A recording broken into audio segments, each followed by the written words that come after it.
Hello and welcome to the Intentional Brief, your weekly video update on the one big thing in cybersecurity for middle market companies, their investors, and management teams. I am your host, Shay Colson, managing partner at Intentional Cybersecurity, and you can find us online at intentionalcyber.com. Today is Monday, March 24th, 2025, and we're seeing some changes in both the tech and security landscape that I think are worth digging into this week. And it starts with two big trends. The first is that it seems concerns around the new administration's approach to antitrust law have settled out, and the M&A wave is coming roaring back, led by Google announcing last week that they would acquire cloud security startup Wiz for $32 billion. Remember that Google had offered $23 billion for Wiz last summer and were rebuffed. In the reporting last week, Reuters notes that, quote, the real closer for Wiz and Google executives was the change at the White House that brought with it the prospect of a friendlier antitrust review under Trump, unquote.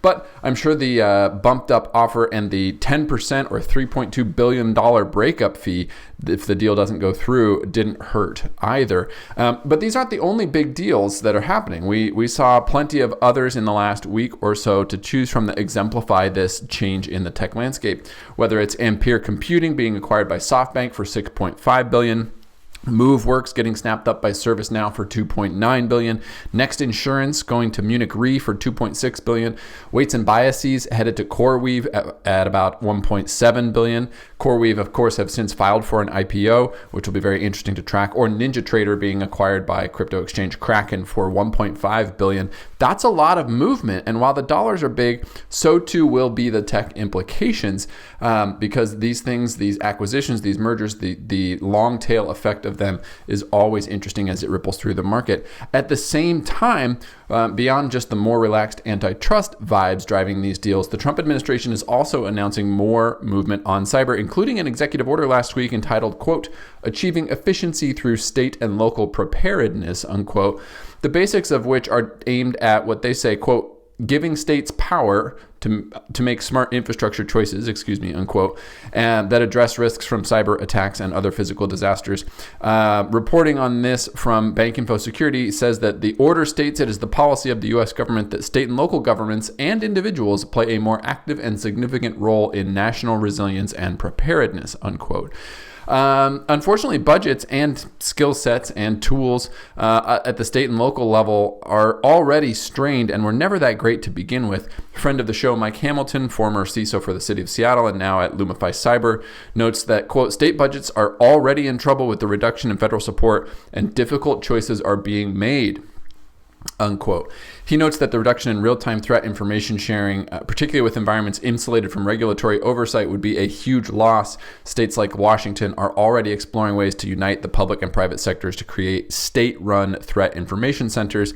He notes that, quote, without the federal government's ecosystem of infrastructure protection, government coordinating councils, sector coordinating councils, ISACs, we're essentially on our own, unquote. But for those ISACs, again, which is the Information Sharing and Analysis Center, ISAC, budgets have already been cut a couple weeks back when CISA dropped funding for both the multi-state Information Sharing Analysis Center, MS-ISAC, and the Election Security ISAC. So there's just less and less to fall back on, and the landscape for defenders, instead of getting more united, is becoming more fragmented through these actions. And that's interesting then to see the Wall Street Journal turn around and publish an article this week entitled either or, it's been titled twice depending on when you clicked, either the feds need to step up on cybersecurity or it's time for the government to get more involved in cybersecurity. Interesting to see them soften the language depending on when you click. But it's also interesting because this piece essentially argues for more regulation from the federal level, which is not something the Journal is typically known for. In particular, it calls for more agency coordination, including expanded powers for both the FCC and FTC, breach reporting requirements, including establishing a new cyber statistics bureau, mandatory cybersecurity standards, including establishing both liability protections for those who meet them and enhanced regulatory power for those who don't meet them, product liability laws for software in the mode of a European approach, and creating a cyber peace corps to help improve skill sets and work for small and medium businesses. And so what's most interesting to me is that almost all of these things were exactly what Jen Easterly and CISA were working towards in the previous administration. But clearly cyber priorities have changed. And so perhaps the cynical or even overly cynical view here is that it's easy for the journal to call for these changes in a time when there's no real hope of them ever happening. And they can kind of take the moral high ground, but not actually see any of this change. Unfortunately, what does this mean for us, for you and me on the front lines of things? That's exactly what it means. It's up to us. We need to make friends, build a network of professionals that we can rely on, because we're not going to be getting information from the ISACs anymore. Learn and trust our own infrastructure in terms of what normal looks like, and then get better at the basics. Funding and federal leadership are receding, and we are now at the front lines, and that does not look like it's going to change anytime soon.